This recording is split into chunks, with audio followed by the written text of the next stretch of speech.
Mohammed. How many of you know this word? Say I. I. How many of you make fun of this word? Say I. I. Fellow Toastmasters, honorable guests, good evening. Good evening. In 1986, a 10-year-old kid standing in the metro, hanging up there, singing his favorite quote, saying,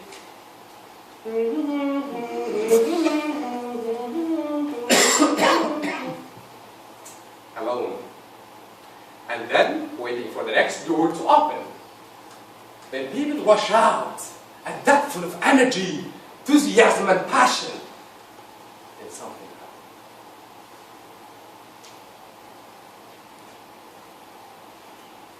He woke up in the morning, asking his father, thirsty for a sip of water.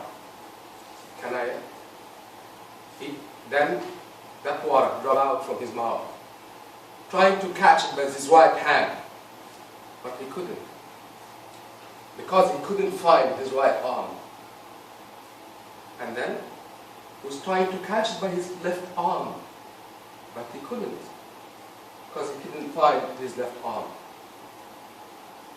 He lost his both arms in that accident in the metro station when it opened. Imagine how that lovely kid, 10-year-old kid, how can he imagine, how can he live his life? Imagine the whole world is going to disappear in front of his mind. Imagine how you write, how you breathe without your both arms. And then, after 3 days, he came out from the hospital, spent lots of dark moments out there with painful experience, couldn't speak to anyone around him. And after 3 years, while at the age of 13, was just watching his friends in his village playing table tennis, and he was just a judge. The idea came to his mind, that turned into a big dream. When he said to his best friend that I wanted to play table tennis, my dream to be champion of a table tennis. That was impossible. He said, no, nothing is impossible. These are the words and these are the actions that he said it. But the question, how 13-year-old kid can play table tennis without his arms? How physically and scientifically that is possible? The day after day, he started to play table tennis with his mouth. And I'm going to tell you later about that.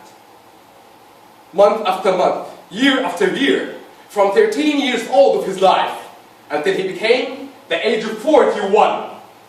From 1986 to 2014, he won the table tennis of the Africa Table Tennis Championship twice. And the Egypt International Table Tennis across the Middle East twice. And the Egypt Table Tennis Championship many times. And he was having a lovely 3 kids and an amazing wife. But he was poor. He was raised from a poor family. And I knew it by heart from the only research that I knew about this guy, from all of the more than 30 videos I watched, from the 100 pages I watched in Google, and I contacted my first coach and mentor who knew him by heart, who was Paralympic like him with special needs.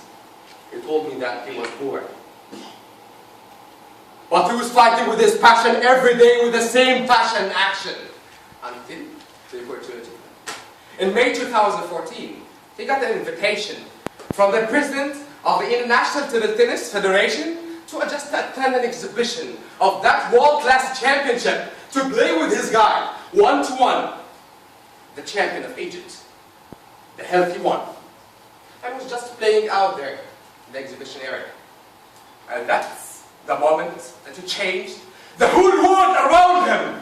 And we looked out there and found the top world-class champions from Mali, Malon, Vladimir, All of the champions who won more than 17 times of the world championships, the healthy people, when they saw him playing with his mouth, that was the impossible part. Can you play with your mouth table tennis? And I will tell you why that was impossible.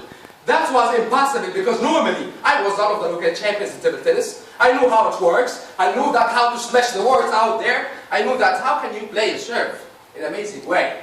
But the question is, can you play with your mouth? The question is, can you play the serve? How he was playing the serve. He was playing the serve like that. And that was completely impossible. And I can tell you in those 2 seconds, I got pain in my teeth. But when people started to speak with him, how did he do it? How the champions were waiting the queue? He said that nothing is impossible. Nothing in this world is impossible. Because he has a talent. He has a passion, and he knew whatever it takes. And he was practicing that for a lot of times. So if I'm giving you right now, in your seats, a comment behind, that practice, practice, practice, more than 10 days, for 8 hours, 25 times running up and down the stadium every day, for 30 years of his life. That's what he did to do. That's my advice for you, to do it every day. To have the practice, this is number 1.